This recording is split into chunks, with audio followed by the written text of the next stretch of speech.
السلام علیکم، میں ہوں نور۔ امید کرتی ہوں آپ سب خیریت سے ہوں گے۔ پلیز چینل کو سبسکرائب کر دیں۔ بسم اللہ الرحمن الرحیم۔ یہودی نے کلمہ شہادت پڑھ لیا۔ حضرت علی بن ابی طالب رضی اللہ تعالیٰ عنہ کی زرہ کھو گئی۔ آپ نے وہ زرہ ایک یہودی کے پاس دیکھی۔ آپ نے یہودی سے فرمایا، ان دنوں آپ خلاف کے عہد پر فائز تھے۔ اے یہودی، یہ زرہ جو تمہارے پاس ہے میری ہے، فلاں روز مجھ سے کھو گئی تھی۔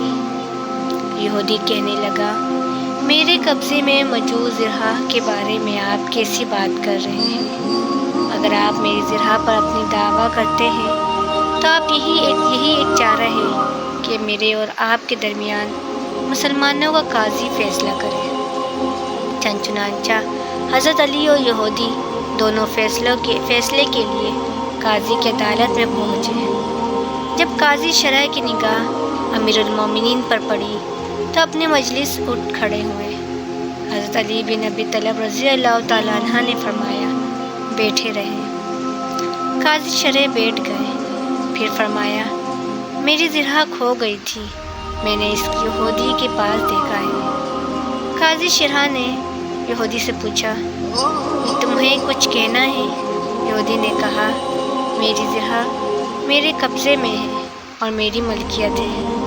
قاضی شرح نے زرہ دیکھی اور یوں گویا ہوئے، اللہ کی قسم، اے امیر المومنین، آپ کا دعویٰ بالکل سچ ہے، یہ آپ ہی کی زرہ ہے، لیکن قانون کے مطابق آپ کے لیے گواہ پیش کرنا واجب ہے۔ حضرت علی رضی اللہ تعالیٰ عنہ بطور گواہ اپنے غلام قنبیر کو پیش کیا۔ اس نے آپ کے حق میں گواہی دی۔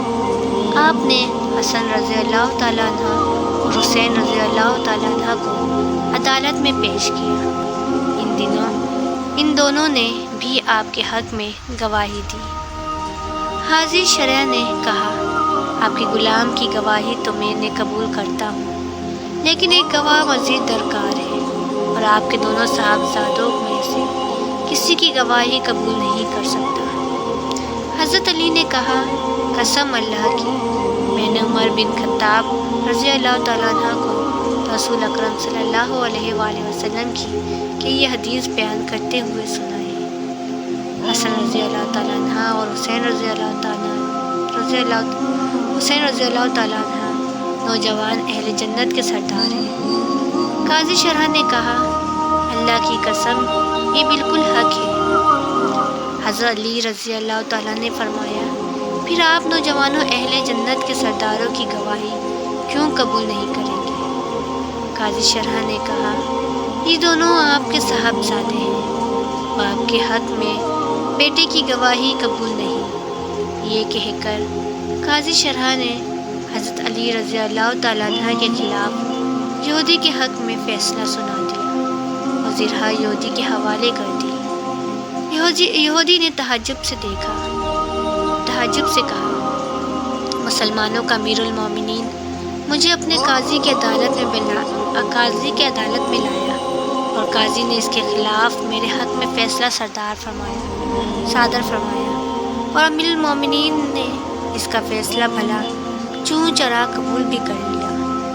پھر یہودی نے امیر المومنین علی بن ابی طالب رضی اللہ تعالیٰ عنہ کی طرف نگاہ اٹھائی اور کہنے لگا، امیر المومنین، آپ کا دعویٰ بالکل سچ ہے، یہ زرہ یقیناً آپ کا ہی ہے۔ فلاں دن یہ آپ سے گر گئی تھی تو میں نے اسے اٹھا لیا تھا، لہٰذا یہ آپ کی ملکیت ہے، آپ لے لیں۔